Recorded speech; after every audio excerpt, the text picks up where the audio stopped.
Hey everybody, welcome back to Prescription Bourbon. I'm DMC from Louisville, Kentucky. Today I have Margaret with me again, and we're doing round two of our scotches from the Highland Speyside area. Let's get started.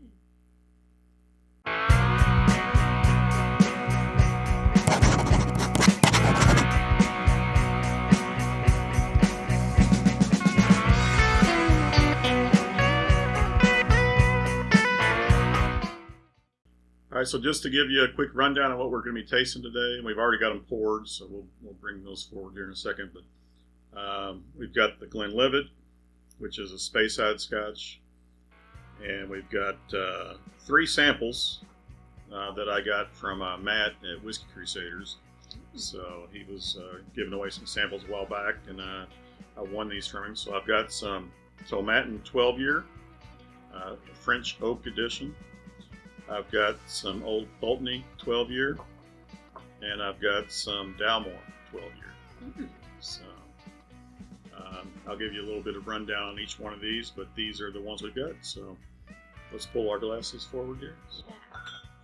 Yeah. Thank you.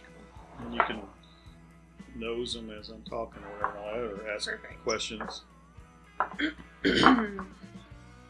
See those. All right, a little bit of info I left out of our first round of these Scotch tasting video. I really didn't give the full history of Scotch and all that, but or definition of Scotch whiskey. But these are all single malts, so by definition, a Scotch single malt whiskey obviously has to be made in Scotland. It has to be aged at least 3 years. And it has to be made with 100% malted barley. So the grain, the mash bill couldn't be simpler. It's a single grain, 100% malted barley.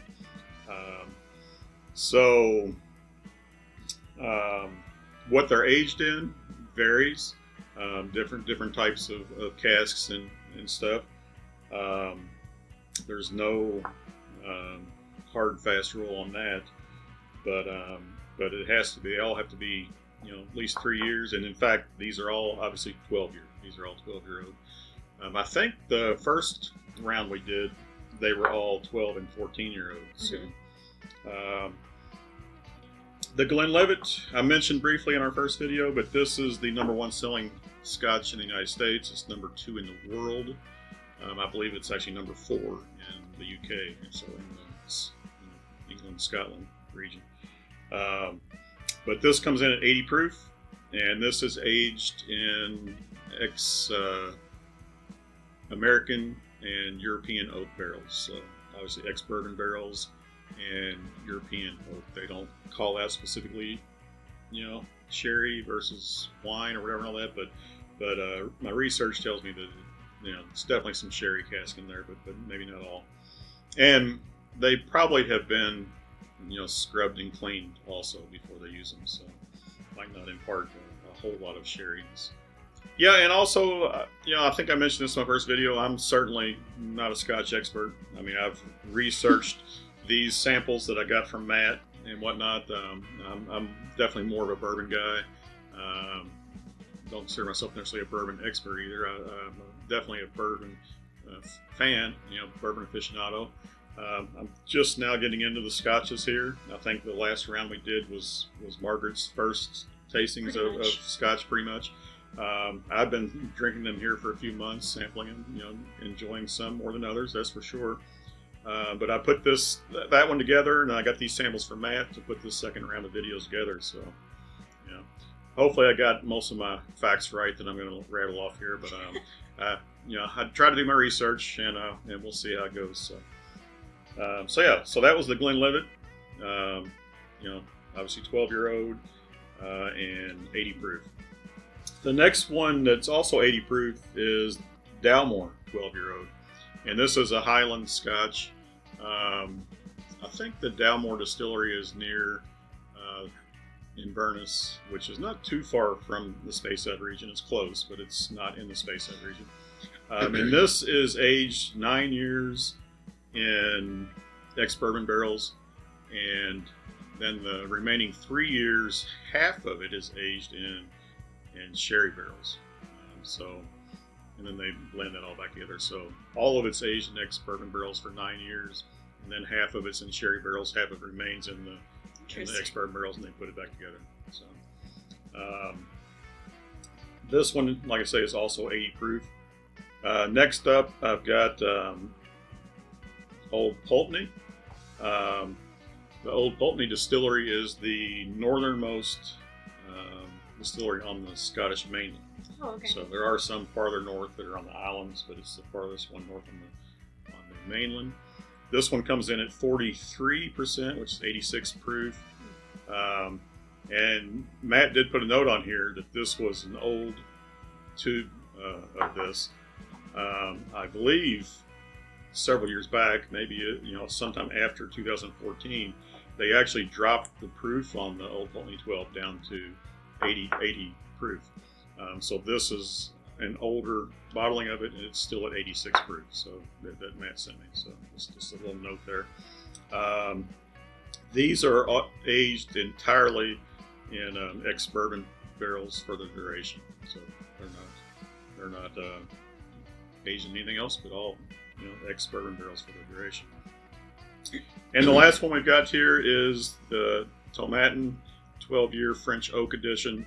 This is the highest proof one we have. It comes in at 46%, and which is 92 proof, and it is non-chill filtered, no coloring added on that guy.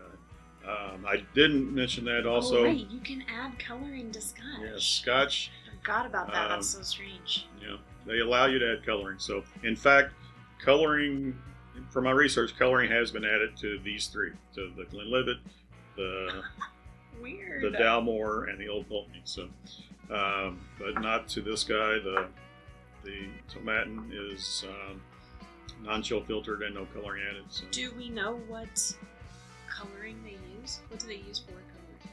It's flavorless, so it's just I'm worried about my video over here. I don't know, every time I look at it, it's frozen, and then it starts moving again. All right, Okay, so we're going to move on to Glass B. Yeah, sure. So I don't know if I said this while we were sniffing, but it has the richest smell to me, and it has a kind of a smoky smell, but I don't know, I haven't tasted it yet. So we'll see. Do you smell that? No? You don't get any of that? I can go with smoke. Yeah, very very light kiss of smoke. I still get what I consider a sherry aroma on it. I don't know.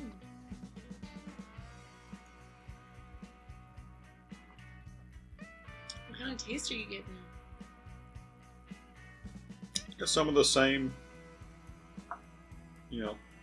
sweetness and spice that I got from Glass A. I'm definitely getting some kind of fruit there, though. I was gonna say maybe some orange. Yeah, so it's a little deeper flavors than Glass A for me. Mm-hmm. But very very similar.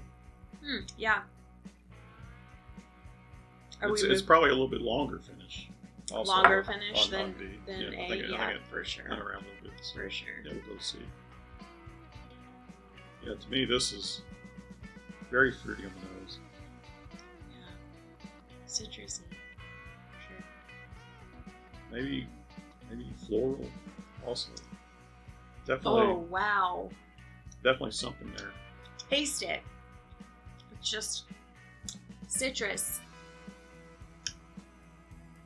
Like a citrus bomb.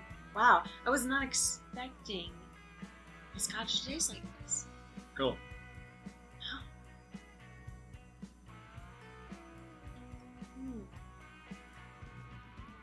Wow.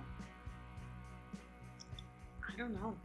It tastes a little bright, kind of just a teeny tiny bit of spice, but not in a... The spice on this one's different. It's not just on the tongue. It's all over my mouth. It's I get the spice on my sides of my mouth and as well as the tongue. Yeah, that's great. Definitely, more warming going down also. Flavor-wise, though, I could.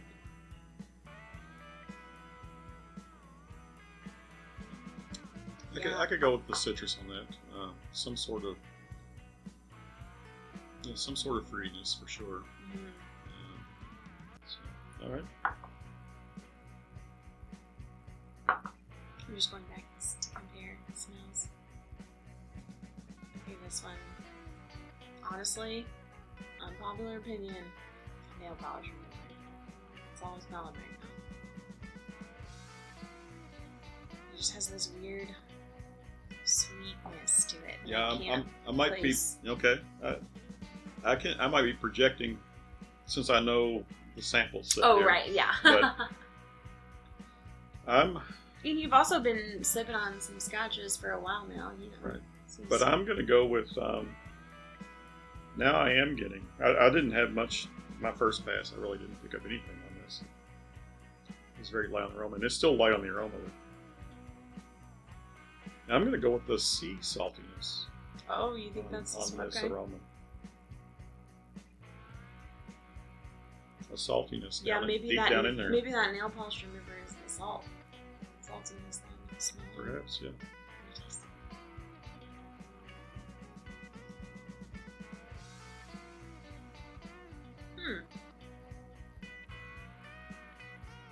Wow.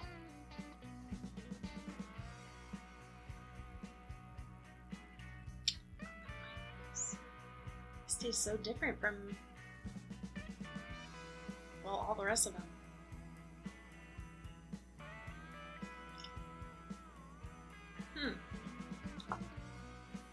Yeah,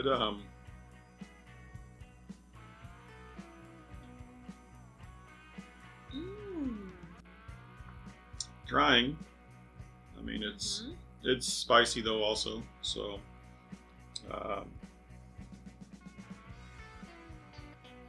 it's different. The most of my mouth experience is not on my tongue. It's like it washed over my tongue, but it really went to the sides of my mouth. Got a different mouthfeel. So.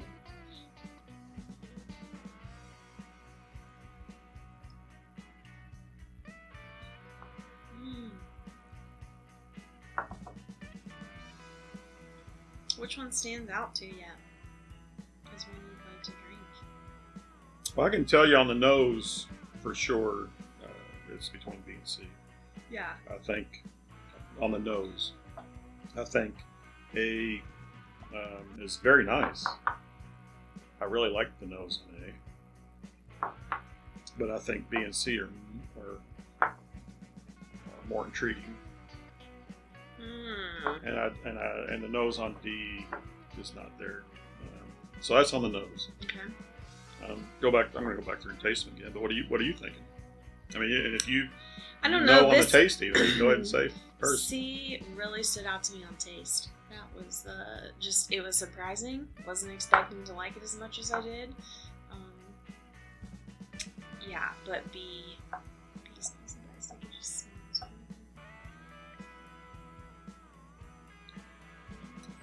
one. A is, there's nothing wrong with A. It's very good, but it's also this is easy drinking. Plain Jane vanilla. I mean, if I'm guessing, A's Glenlivet. I would guess that as well. That's my guess.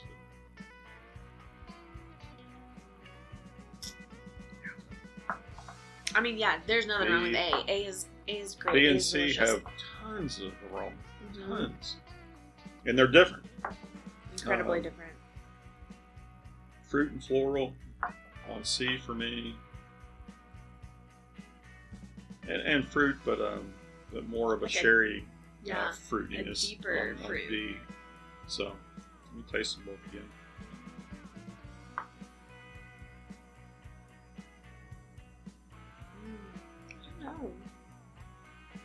I don't know if I like any of these as much or more than I liked the first round. In the first round, you remember what your overall pick was? I remember I picked the Macallan, which was sherry finished. But that was not your pick. Your pick. I'm trying to think what we had. We had the Glenfiddich 14 Bourbon Barrel Reserve.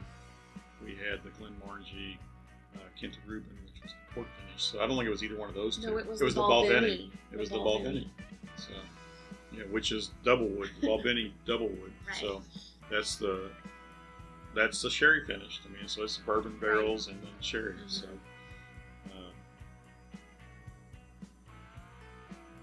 Yeah, as I'm talking, I don't remember when the first pass which one I said had a long finish. I said one of them had but I think I sipped B last as I was talking. I mean, as I'm finishing up that whole talk, I'm still tasting that in my mouth. Yeah. So B absolutely has a long finish. The spices are still there. That fruity. The sweetness is not there anymore, but the fruity spiciness is still there. Very long finish. Go with C again. C, I love the nose in C. Does it seem like you're getting the same thing that I'm getting on the nose? No. I love that nose. No, but C, every time I smell it, I'm like, and then I taste it, and I think C is my favorite. C is the sweetest. Which is weird. I'm gonna say out of the one, all of them, I think C is the sweetest.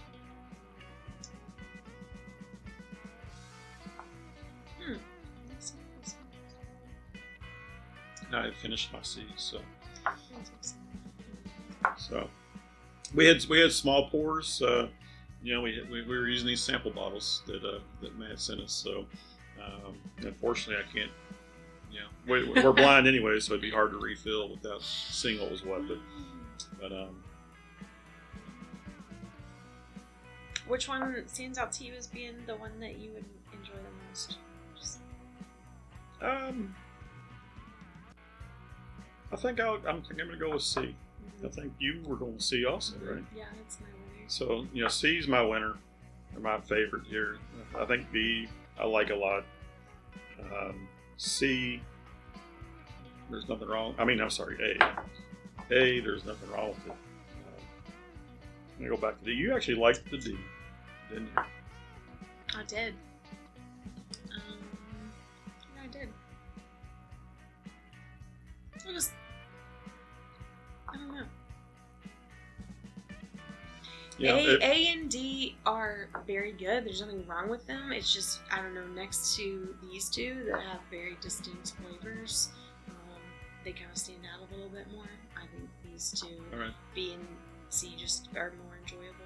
Well, just from what little I know and what little I've told y'all from my research, I think D is probably the French oak, which is the Tomatin. I think A is the Glenlivet. I agree with you. I'm going to rank the Glenlivet above this Tomatin for me. These two, so this is between the Dalmore and the Old Pulteney. I don't know which one's which. I mean, I really don't. I've never had either one. But I did rank C ahead of it. So. You definitely put C first, right? Yeah, C's first. So, okay, those are equal. Yeah. All right. So let's look at the last two we have. This is the Tomatin over here on D. So you were right. Okay. And A is the Glenlivet. Yep. So, yeah, no surprise there. So B comes in second for us. Yeah. And I bet this is the Dalmore. It is. I was right. And I did keep saying sherry. The Dalmore is which I guess known that's for its sherry. The smokiness that I'm getting maybe is the sherry. I don't know. There's some really deep, rich scent that I can't put my finger on, but I guess it might be the sherry. Yeah, it's all sherry for me. It's a sherry bomb. Yeah. Yeah. It smells delicious. So this is the Old Pulteney. The Old Pulteney. Pulteney. Well, yeah. Excuse our pronunciations, but if I didn't say that up front. Tomatin. But yeah, Old Pulteney. This is delicious stuff. Now, I am sad that Matt happened to send me the this 12-year 43%, which they don't make anymore, or at least I don't think they do. Now they've just dropped it to 40%. So it's just going to be a little bit lower proof. But I guess, yeah. From what I've take the rest of mine. From what I've done here, is that I will. That's your favorite. Yeah. But I think I will continue probably to seek out this old Pulteney. I mean, like I say, Trinity and C kind of intrigued me on it. They had two different expressions of it that were in two different tasting sessions. That I think at least one of them won, and one of them, the other one that might have just came in second or something. But, it's very good. Yeah, I mean, I love the nose and the taste. Mm-hmm. I mean, it was very good, and the Dalmore was very good. Mm. The Glenlivet's, like I say, plain Jane. You couldn't go wrong with it, and it's probably the cheapest one here. I don't even know if I researched the prices, guys. The Glenlivet, I think, is the $30 to $35 price range. Okay, so it's probably 35 or 40, honestly. But I don't know. I've had this bottle for a while. The other ones, I never bought a bottle of them, so I'm not sure. But I'm guessing that the Dalmore and this Tomatin French oak, that might have been a special release. Like I did say, it was North America only. That might have been a few years back. It might not even be available, so I don't know what the price would have been on that. The Dalmore, I'm guessing, is about a $50 bottle, and the Old Pulteney 12, I haven't seen around here. Actually, I think I did see it in a liquor store in Indiana. I went in there, and I think it was like $80. So, I was like, I'll pass, because I kind of in the back of my mind have been looking for it, but I've been looking for like a $40 to $50 bottle, right. And $80 seems steep, but it might have been a different Old Pulteney. It might have been. Might not have been the Old Pulteney 12. It might have been a different release or something. It was not on the normal shelf. They had it behind the counter, and I saw up there, and I saw Old Pulteney, and I saw $80, and I'm like, I didn't even ask about it, honestly. So. And which one of these you said they do add color and they don't add color? One of them. They add color to all of them except the Old Pulteney. Oh. The Old Pulteney. Nope. I'm sorry. The Tomatin, this French oak one is non-chill filtered. Okay, so it's this last one. And I do not believe any coloring in it. Okay. Absolutely, the other three, the Glenlivet, the Dalmore, and I guess the Old Pulteney, my research showed they definitely add coloring. I believe they're probably all chill filtered. One of the lighter ones was actually the Old Pulteney, which is our favorite here. Yeah. So it was, once again, coloring means nothing in whiskey, honestly. So, especially when you can add coloring. Right. So, all right. Anything else to say here?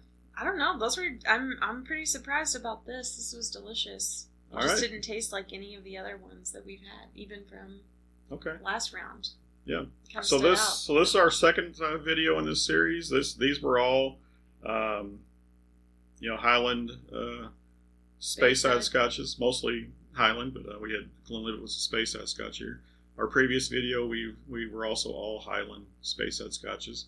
We're going to do one more video in this Scotch whiskey challenge, and it's going to be Islay Island Scotches. And they're all non-peated Island Scotches, or slightly peated. So all these were non-peated also. Yeah. So I know Margaret asked, when are we going to get some peated scotches? Apparently never. So that's down the road somewhere. But all these ones I've been collecting have all been non-peated scotches. Okay. So we've sampled 8 of them so far from the Highland Speyside area. We're going to do a few from the Islay Island regions, and yeah. And then maybe down the road we'll start doing some peated scotches. So. Nice. Okay. Sounds good. Sounds good. All right, everybody. Cheers. If you liked, cheers. If you liked what you saw here, hit that like button. If you want to see more, hit subscribe, hit that bell notification so you know when we have new videos coming out. Love to hear from you in the comments down below. If you've tried any of these before, if you haven't seen them, if you have, what you thought of our review, what you think of the whiskeys themselves. So, love to hear from you. Remember, everybody, all Scotch is whiskey, but all whiskey is not Scotch, and all Scotch comes from Scotland. Cheers. Cheers.